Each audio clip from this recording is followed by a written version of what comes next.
শ্রী শ্রী কৈবল্যনাথায় নম। ভক্তরা, আজ আমি আবার এসে পড়েছি। তোমরা সকলে কেমন আছো? নিশ্চয়ই ঈশ্বরের কৃপায় তোমরা সকলে খুব ভালোই আছো। আজ আমি তোমাদের একটি নীতি গল্প শোনাব।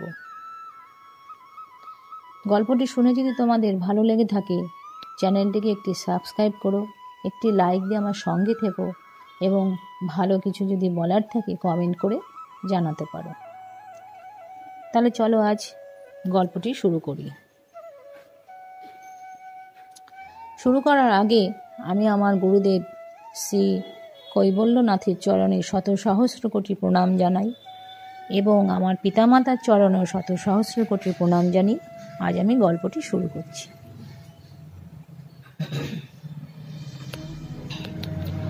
অপকারের বদলে উপকার।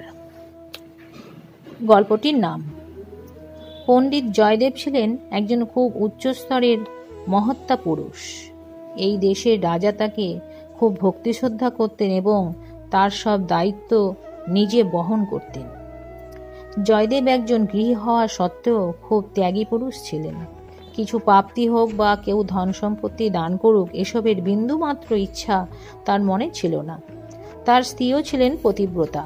শোনা যায় জয়দেব বিবাহ করতে চাননি, ভগবান স্বয়ং তার বিবাহ দিয়েছিলেন। একদিন কথা, রাজা তাকে অনেক দ্রব্য সামগ্রী, টাকা কড়ি উপহার দিয়েছিলেন। সে সবের সঙ্গে তিনি বাড়ি ফিরছিলেন। বাড়ির পথে ছিল এক গভীর জঙ্গল। জয়দেব অনেক ধনরত্ন নিয়ে বাড়ি ফিরছেন, এই খবর একদল ডাকাত জানতে পারে। জয়দেব যেই মাত্র জঙ্গলে প্রবেশ করেছেন, অমনি ডাকাতের দল চারদিক থেকে ঘিরে ধরে তার কাছে যত ধন রত্ন ছিল সব তারা লুট করে নিল। ডাকাতরা চিন্তা করল, এ তো রাজার গুরু, এ যদি বেঁচে থাকে তবে আমাদের ধরিয়ে দেবে, অতএব একে মেরে ফেলতে হবে। এই ভেবে তারা জয়দেবের 2 হাত কেটে জঙ্গলের একটা কুয়োর মধ্যে তাকে ফেলে দিয়ে চলে গেল। তার 2 দিন পর রাজা ওই জঙ্গলে শিকারের জন্য এসেছেন। তার লোকজন খাবার জলের সন্ধান করতে করতে ওই কুয়োটা দেখতে পেল। তারা একটা ঘটিতে দড়ি বেঁধে কুয়োর মধ্যে সেটা নামাতেই কুয়োর ভেতর থেকে আওয়াজ এলো, ওরে ভাই, দেখিস যেন ঘটিটা আমার মাথায় না লাগে, তোরা কি করছিস? এতে জল নেই। রাজার অনুচররা জয়দেবের গলায় আওয়াজ চিনতে পারল। উনি এখানে কি করে গেলেন? তারা দৌড়ে গিয়ে রাজামশাইকে বলল, মহারাজ, জয়দেব ওই কুয়োর মধ্যে পড়ে রয়েছেন, কথা বলছেন। রাজা গিয়ে দেখেন সত্যিই তাই। তখন তিনি বললেন, ওকে তুলে আনো, তুলে আনো।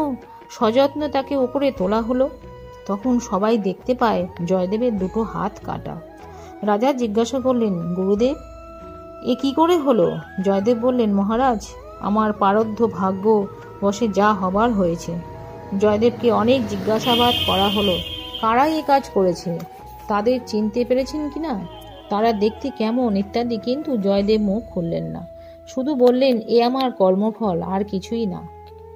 রাজা তাকে প্রাসাদে নিয়ে এলেন, ওষুধপত্র দিয়ে পাটি বেঁধে চিকিৎসা দিয়েও সব রকম সেবার ব্যবস্থা করলেন। তারপর অনেক দিন গত হয়েছে। আর একদিনের কথা,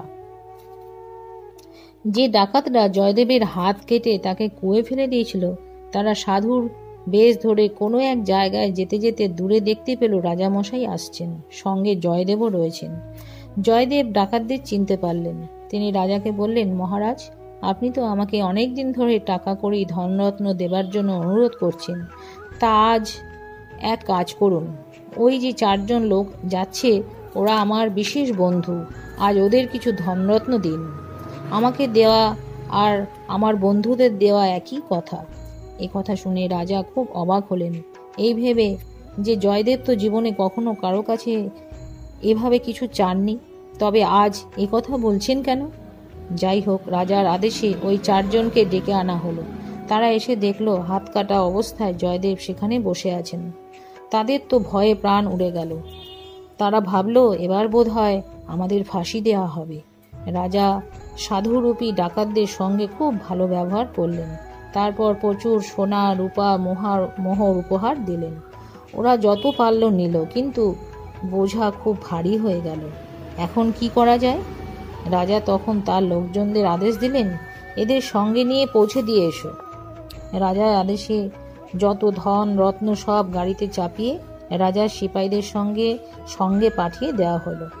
তখন পথ চলতে চলতে সিপাহীদের যে প্রধান, সে ভাবল, জয়দেব তো কোনোদিন কাউকে কিছু দেবার জন্য বলেন না, আজ কেন তবে কথা বললেন, ব্যাপার কি? সে তখন এক সাধুকে জিজ্ঞাসা করল, সাধুজি বলুন তো, আপনারা কি কোনোদিন জয়দেবের কোনো উপকার করেছিলেন? জয়দেবের সঙ্গে আপনাদের কিসের সম্পর্ক? আজ আমরা তার স্বভাবের ব্যতিক্রম দেখলাম। বহু বছর ধরে দেখছি জয়দেব কাউকে বলেন না যে একে কিছু দাও, কিন্তু আপনাদের জন্য আজ তিনি রাজার কাছে সুপারিশ করলেন। একথা শুনে ওই চারজন ছদ্মবেশী সাধু পরস্পর মুখ চাওয়াচাওয়ি করতে লাগলো। একজন বলল, উনি একদিন মরতে বসেছিলেন, আমরা সেদিন ওকে বাঁচাই, শুধু ওর হাত দুটোই কাটা গিয়েছিল, নয়তো ওর গলায় কাটা যেত। সেই উপকারের বিনিময়ে উনি আজ আমাদের কিছু পাইয়ে দিলেন।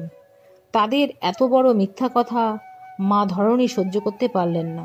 সঙ্গে সঙ্গে মাটি দুভাগ হয়ে গেল, আর ওই চারজনই সেই ফাটলের মধ্যে তলিয়ে গেল। সিপাহীরা দেখে অবাক হয়ে গেল, আর মুশকিলেও পড়ল, এখন এত জিনিসপত্রের কি করবে? সাধুরা তো মাটির তলায় চলে গেল। সিপাহীরা তখন ওখান থেকে সোজা রাজবাড়িতেই ফিরে এলো। ফিরে গিয়ে যা যা ঘটেছিল সব বৃত্তান্ত রাজাকে বলল। আর তাই শুনে জয়দেব কাঁদতে লাগলেন। কাঁদতে কাঁদতে যখন চোখের জল মুছতে গেছেন, তখনই তার হাত আগের মতোই হয়ে গেল। রাজাও দেখে শুনে খুব আশ্চর্য হলেন, পূর্বের ন্যায় হাত কিভাবে হয়ে গেল? রাজা ভাবলেন, এই চারজন হয়তো জয়দেবের ঘনিষ্ঠ বন্ধু, তাই তাদের মৃত্যুতে তিনি চোখের জল ফেলেছেন। রাজা জিজ্ঞাসা করলেন, গুরুদেব, আমাদের তো আপনিই শিক্ষা দেন, শোক করো না, চিন্তা করো না, আর এখন নিজের বন্ধুদের মৃত্যুতে আপনি কেনই বা শোক করছেন? তখন জয়দেব বললেন, এই যে চারজন লোককে দেখলেন, এরাই আমাদের ধনরত্ন সব লুট করে আমার হাত কেটে দিয়েছিল। রাজা আশ্চর্য হয়ে জিজ্ঞাসা করলেন, সে কি কথা মহারাজ? যারা আপনার হাত কেটে ফেলল তাদের আপনি বিশেষ বন্ধু বলে পরিচয় দিলেন? জয়দেব বললেন, দেখুন মহারাজ, এক হয় কথার মাধ্যমে উপদেশ দেওয়া, আর অপরটি হলো নিজের আচরণের মাধ্যমে উপদেশ প্রদান করা। আচরণের মাধ্যমে উপদেশ দান অনেক গুণ শ্রেষ্ঠ। আমি যে হাতে আপনার দেওয়া ধনরত্ন দান গ্রহণ করেছি, সে পাপ হাত কেটে নেওয়াই উচিত। ডাকাতরা এই কাজটা করে দিয়েছে, আর ধনগুলিও লুট করে নিয়েছে, অতএব ওরা আমার পরম উপকার করেছে, এতে আমার পাপ নাশ হয়ে গেছে, সেজন্য ওরা তো আমার পরম বন্ধু বটেই। আর আমি কাঁদছি এই জন্য যে আমাকে লোকে সন্ত মহান্ত বলে, মহাপুরুষ বলে, অথচ সেই আমারই জন্য এতগুলো লোকের প্রাণ নাশ হলো। তাই আমি কেঁদে কেঁদে ঈশ্বরের কাছে প্রার্থনা করছি যে, প্রভু, লোকে আমাকে ভুল করেই মহাত্মা বলে ভাবে, আমার জন্য আজ এতগুলো লোক প্রাণ হারালো।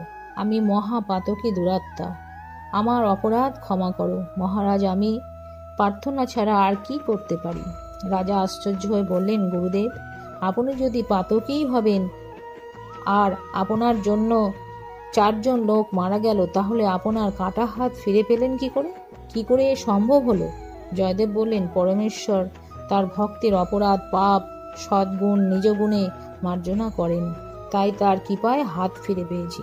রাজা বললেন, মহারাজ, ওরা আপনার এত ক্ষতি করলো, অথচ আপনি ওদের এত ধনরত্ন পাইয়ে দিলেন কেন? জয়দেব বললেন, দেখুন মহারাজ, ওদের ধনের প্রতি লোভ ছিল প্রচুর, আর এই ধন লোভে ওরা আরো কত লোকের না জানি হাত কাটবে। এই চিন্তা করে আমি আপনার কাছে প্রার্থনা জানালাম, যাতে ওদের প্রভূত ধনরত্ন দেয়া হয়, তাহলে সেই বেচারাদের আর কোনো নির্দোষ মানুষকে হত্যা করতে হবে না। আমি তো দোষী ছিলাম, তাই ওরা আমাকে শাস্তি দিয়েছে, কিন্তু কোনো নির্দোষকে যেন কষ্ট না দেয়, তাই আমি ওদের যথেষ্ট ধন পাইয়ে দিয়েছি। রাজা আরও অবাক হয়ে তাকে বললেন, আপনি আমাকে আগে এসব কথা বলেননি কেন? উত্তরে জয়দেব বললেন, মহারাজ, আগে যদি বলতাম তবে আপনি ওদের শাস্তি দিতেন। ওদের শাস্তি হোক এটা আমি চাইনি, আমি তো ওদের সাহায্য করতে চেয়েছিলাম, কেননা ওরা আমাকে পাপ থেকে মুক্তি দিয়েছে, আমাকে ক্রিয়ার মাধ্যমে শিক্ষা দিয়েছে। পাপের ফলেই আমার হাত কাটা গেছে, না হলে ঈশ্বরের রাজ্যে তিনি স্বয়ং থাকতে কেউ কাউকে অনুচিত দণ্ড দিতে পারে না। এটি তো আমার প্রতি ওদের উপকার, কেননা পাপের ফল ভোগ করিয়ে তারা আমাকে শুদ্ধ করেছে। এই ঘটনার দ্বারা প্রমাণিত হয় যে সুখ কিংবা দুঃখ দেবার দ্বিতীয় কেউ নেই। অন্য কেউ সুখ কিংবা দুঃখ দেয়, এ ভাবনা মীরতা। প্রকৃতপক্ষে আমাদের ভাগ্যফলে জীবনে দুঃখ কষ্ট আসে, কিন্তু ঘটনাক্রমে এতে যে নিমিত্ত হয় তার উপায় দয়া করে উচিত, কেননা সে বেচারি অহৈতুক এতে পাপের ভাগী হল। সুখ দুঃখের একমাত্র দাতা বিশ্বপতি। যদি কেউ ভাবে অন্য, সে অতি দুর্মতি। আজ গল্প এ পর্যন্ত। আপনারা সকলে শ্রবণ করবেন এবং সকলের বন্ধুদের মধ্যে শেয়ার করে দেবেন। জয় গুরু, জয় রাম, জয় শ্রী জগন্নাথ প্রভুর জয়।